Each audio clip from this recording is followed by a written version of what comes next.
Hello, and welcome to the Middlesex Chamber today. My name is John GUERIN, and it's a pleasure to be with you once again as we talk about the Middlesex County Chamber of Commerce. Its many activities and events, there's so many things that they are involved in within our area. And our program today is going to be focusing on tourism. And we're happy to have with us the chair of the Chamber of Commerce's Tourism. Say that 5 times fast. Good luck. Tourism Steering Committee, Bob Bell. It's just good to have you here, Bob. Hi. I was going to say we did this last year, and we had an opportunity to talk about many things going on in the area. But just for our viewers who might not have seen last year's program, why don't you give just a little bit of a background on yourself and how you got involved in tourism in the Middlesex County Chamber? Well, tourism for Middlesex County is alive and well. I am the President Emeritus of the Valley Railroad, the Essex Steam Train and Riverboat, and in order to let people know about this wonderful area as being part of the Valley Railroad, I felt we had to get the word out. And kind of an interesting thing, the more I got the word out and the more we got involved, I don't want to tell anybody because it's one heck of a place and it's a secret. It really is, you don't want to broadcast it, but you do. I talked with the folks at the Middlesex Chamber, Larry Hugh and Johanna Bond, and suggested, you know, there are almost 700 members of this large chamber that are involved in the hospitality business, the tourism business, the restaurants, the attractions, and so forth. It's amazing that the amount of people that get their livelihood from welcoming visitors, whether they're from down the street or from, you know, Australia. They are part of the tourism industry. And there have been some changes in the tourism industry as far as the state is concerned. But Middlesex is doing a nice job and all volunteer. I mean, you know, the folks involved in it are working to raise the tide, you know, to raise the water, and everybody gets raised at that point. Right.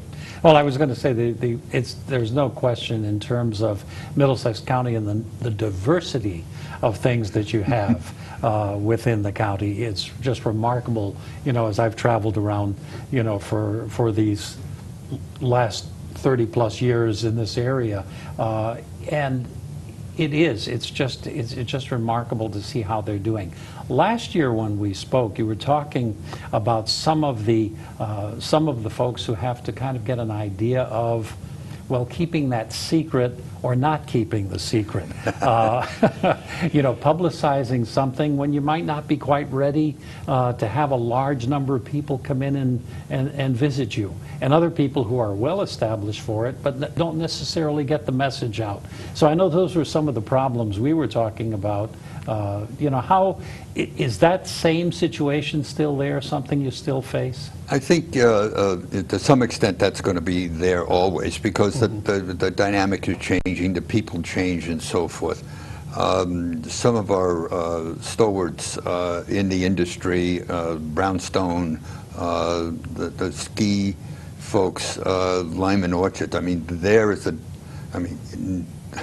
275 years they've been older than, you know, any business in the country. Sure.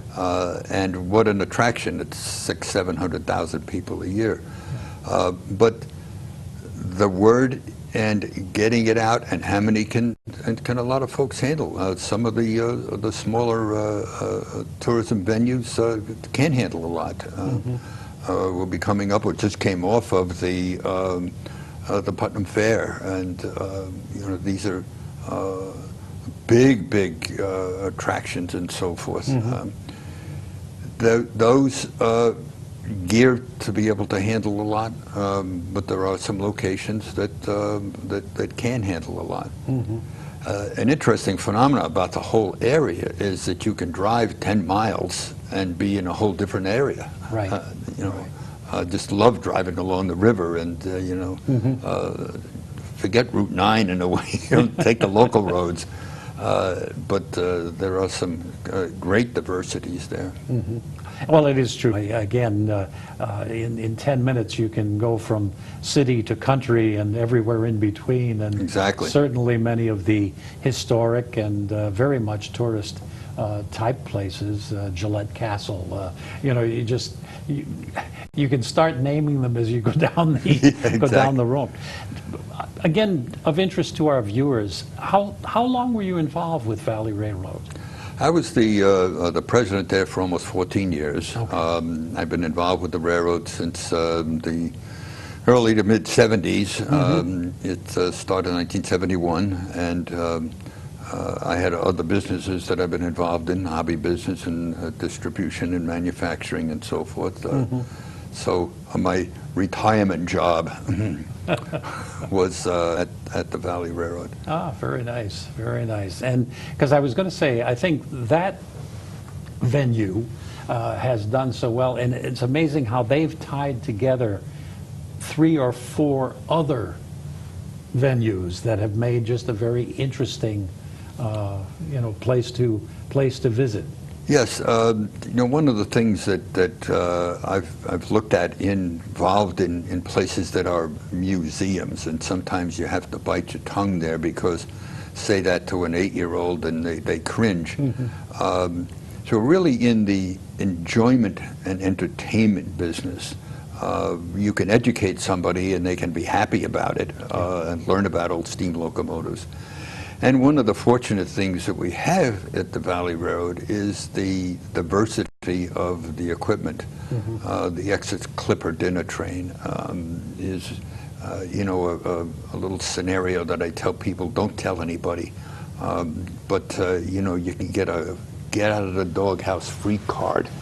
Comes with every trip for the guys because it is just a romantic, wonderful evening. Being able to use some of the facilities that are there for nonprofits and for profit alike. There's you know, venues that allow us to entertain the kids and entertain parents. Right, right. And one of the other questions that I think when we talk about tourism in Connecticut in general, we keep hearing so much about budget cutbacks at the state level for so many reasons, and of course this past summer has been no, you know, exception to the rule. How much has that affected the industry or tourism in general within the state? I know you talked about within Middlesex County and the Chamber, you know, so much is done through the volunteer efforts that we have, so we're not really talking directly budget there, but has it had an impact on the industry? Yes, you know, very definitely. A number of things have transpired. The budget a few years ago, when the governor's first term, the budget was $15 million for tourism. This year, it's probably in the neighborhood of 6, a little bit more than 6. The tourism districts have been defunded and are no longer. That was the local direct connection to bed and breakfast, to the smaller venues. Right. The chamber is working very hard to make sure that those voices are still involved and still heard and can work together. We've developed a program called Let's Make a Deal. Okay. And that's been quite successful. And what it does is allow restaurants and retailers and attractions and hotels and so forth to kind of put a plan together. You know, go skiing, go have dinner, and you have a wonderful different set of experiences. And that's worked, you know, work well. But yes, budget cuts are a problem. The tourism, the districts that I mentioned are no longer. The welcome centers are not staffed anymore. There's no television advertising by the state. that's going to have an impact. Sure. Sometimes things like that are delayed a little, but it happened before. But Sure. locals do their thing. In a Right. bad economy, we'll step up to the plate, and we're going to be there, and we're going to do a heck of a job with helping out and making sure everybody's heard. Well, I think that's the important thing, is looking at just how individual businesses, individual tourism locations, how they respond, for their customers, for the people who are visiting and want to participate. Certainly, we've got some well-known areas within the state of Connecticut that people come back to year and year again and spread by word of mouth. That's one of the key things, and that's where the chamber really steps up to the plate and lets people know through the newsletters and so forth, through the breakfasts, through the tourism commission. What we've been able to do is to get people together. I didn't know you had that. You mean wow. And we've been able to go and visit various places and so forth. During this last summer, we had a program called Where's Sunny? Okay. Yeah, what a fabulous, cool thing this was. And there was Sunny at various locations around the state. And you went online and guessed where Sunny was, and you got a prize. It's one of those local programs, but it spreads that word. Yeah, it is. It's remarkable. Certainly, there are the large events that help draw people in. The things like the Travelers, and Yes. the Durham Fair. Right. Some of these mega tourist type attractions. But I'm sure you get the opportunity to work with a lot of the much smaller places. You talked about some of the little museums and some of the small out-of-the-way places that people don't necessarily think of when they think about tourism within the state of Connecticut. Well, you got a great point there. I mean, the Nehemiah Brainerd House, a bed and breakfast that I'd never been there before. Man, is it fantastic! What the cottage that they have out there is just, I told my wife, I said, yeah, we're in Windsor, we're going to take a trip down. The Iverton Playhouse, and Iverton has all their lights during the Christmas season and so forth. Those are local, feel-good, don't tell anybody about it, but it's really great. Sure, So again, that word of mouth is still such an important part of the industry. Exactly. Really. Yeah. When one family has gone and had a good time and they share that with some neighbors and they decide to go and have a good time, An interesting little side story of when that happened at the railroad a few years ago, and I've seen it continue. I was at a local restaurant during our North Pole Express, and there were 3 families there, and the kids, and they were all having a great time and talking about the trip that they took. Well, these families, one was from New Jersey, one was from New York, and one was from Connecticut. Okay. They met at the North Pole Express 8 years before that. Oh, wow. And some of the kids hadn't even been born yet. Sure. But now they have that connection.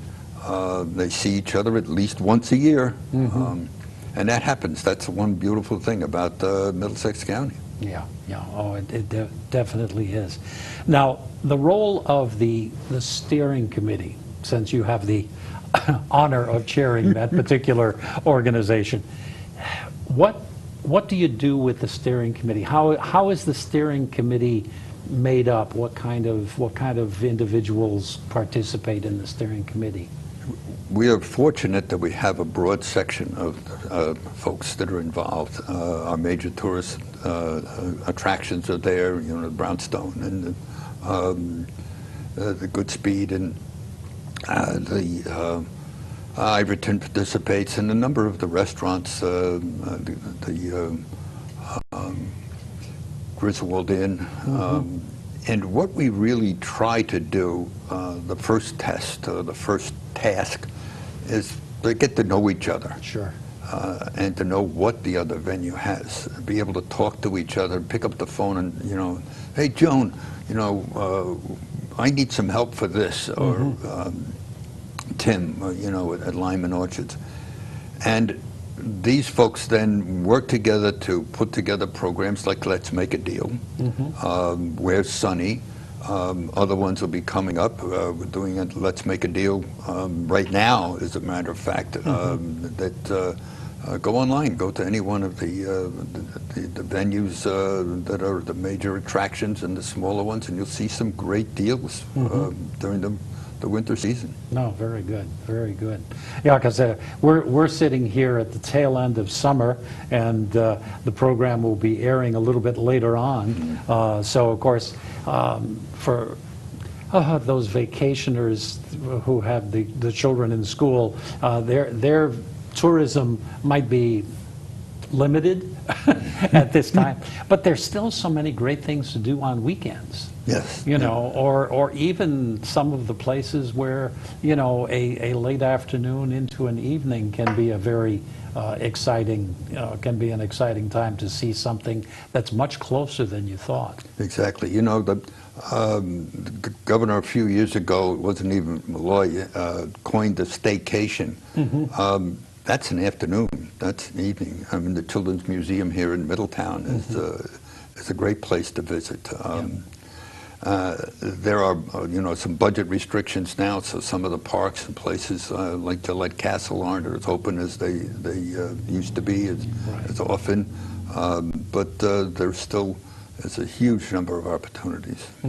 Yeah, no, it's fascinating to see just how many things there are, you know, within the borders of our state, and you don't have to drive far. No. You know, from almost anywhere. And again, we talk about Middlesex County Chamber of Commerce, so we're talking everything from the shore up through Middletown, you know, and the surrounding area. Yes. You know, because we work cooperatively with so many other folks who are very close by to Middlesex County. Yeah, the one, you know, Middlesex Chamber being, you know, the largest chamber that I've ever seen that I think exists, but very dynamic and a lot of great people, which and they want to work together. It's one of the great feel-good places to be. That is very true. And again, so much of what is done at the Chamber, for people who've watched this program before, that's usually what we're talking about almost all the time, are the volunteer efforts that go into making it such a great organization. But you know, when we talk about things to do, places to go, one of the resources we always mention to people is the Chamber website. Absolutely. And now, as far as Tourism Steering Committee, you try to keep that pretty well stocked with what's going on in the area? Yeah, definitely. There is a tourism bar right now, or, you know, drop-down menu. It's right on the website. A lot of great information about what's going on, events that may be happening, the deals. The Let's Make a Deal is there. Those are, you know, great ideas. They spur people on. And I think that one of the key things that your viewers and so forth can do is be part of the whole program. And by what I mean by that is, don't tell anybody. Oh no, wait a minute.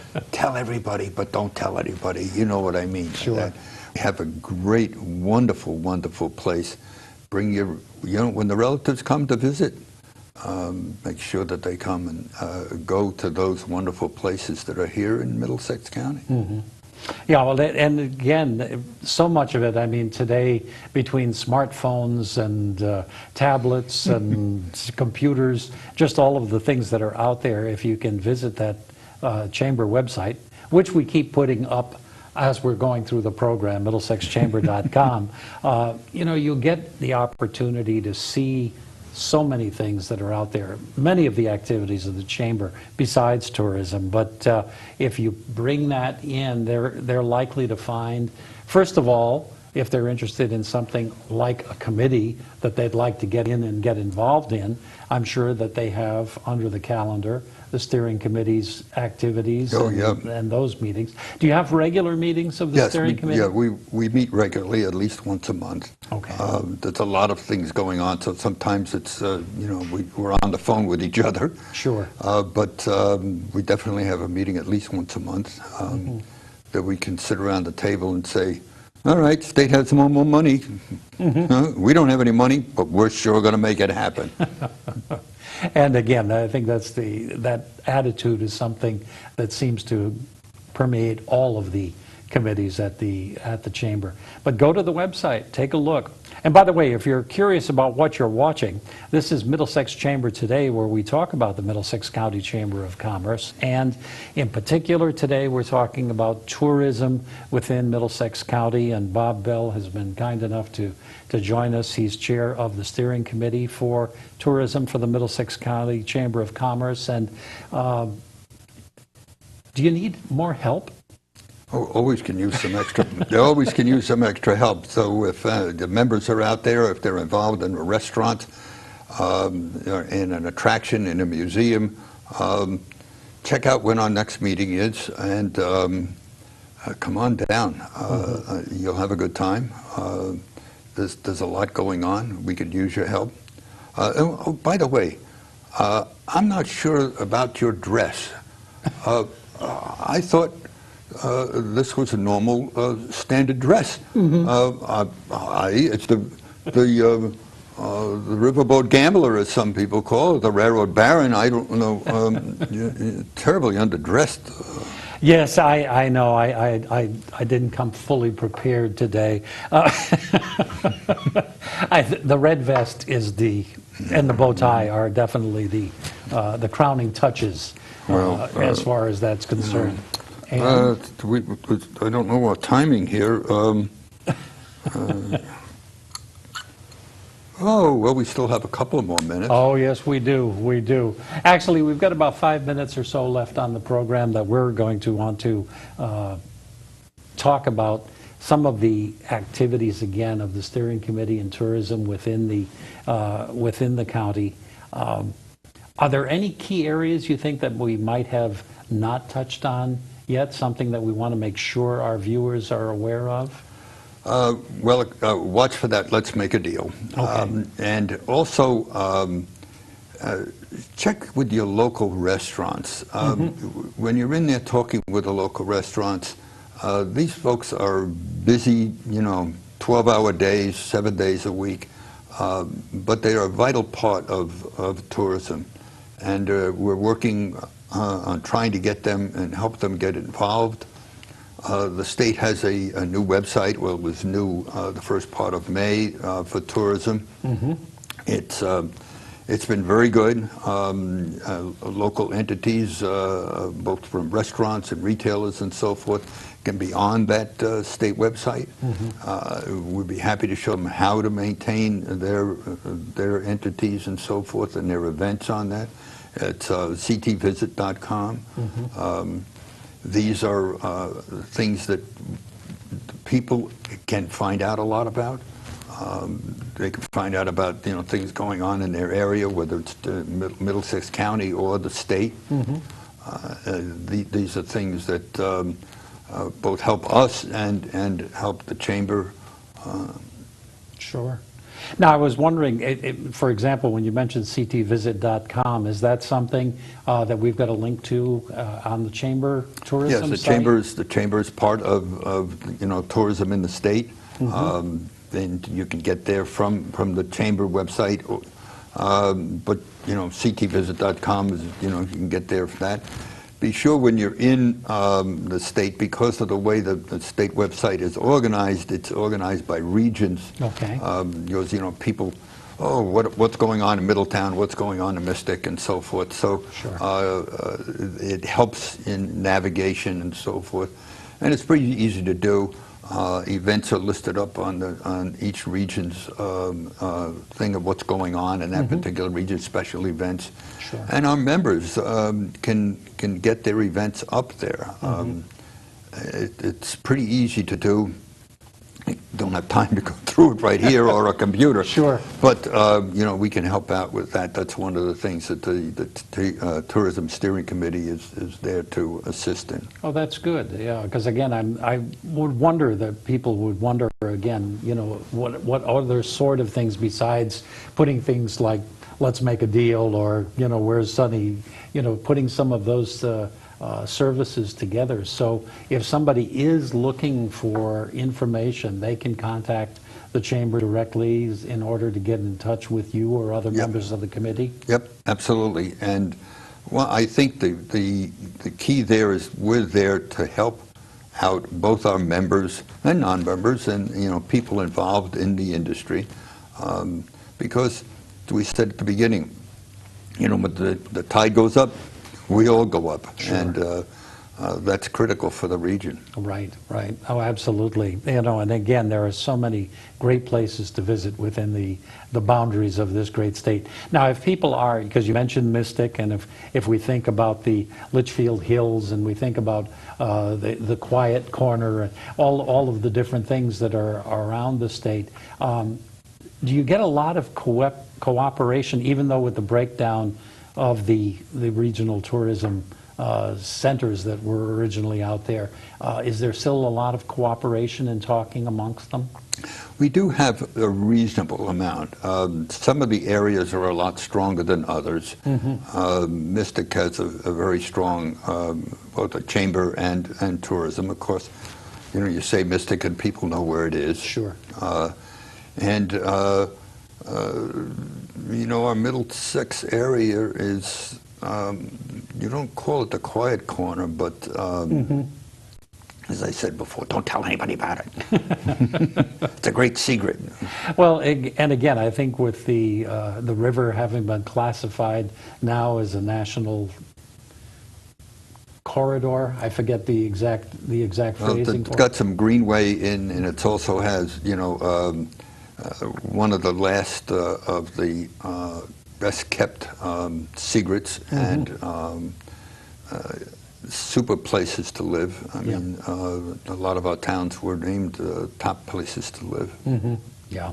That's, again, there's so many things like that that are tremendous for the region and tremendous for Middlesex County as far as that's concerned. Well, we're down to the last minute of the program. So if there's a final thought that you'd like to share with our viewers, this would be the time, Bob. Oh, well, enjoy the seasons coming up. That's a wonderful time to be in this area. Fall is beautiful. The leaves are terrific. Be sure to visit the local farms. The last of the crops are in, and enjoy the upcoming Santa Claus is coming. Very good. Well, Bob Bell, thank you for having been with us, Chairman of the Middlesex County Chamber of Commerce Tourism Steering Committee. Got it all out in one try. Anyway, we're very pleased to have had you here, and hopefully it's been interesting to you, our viewers, and hopefully you know a little bit more about where to go and to look for information. There are tremendous resources on the Chamber website, and thank you again, Bob. Oh, thank you. It's been fun. To you, our viewers, come back again. We'll be looking forward to talking about more of the activities of the Middlesex County Chamber of Commerce. This is John GUERIN saying thank you and so long.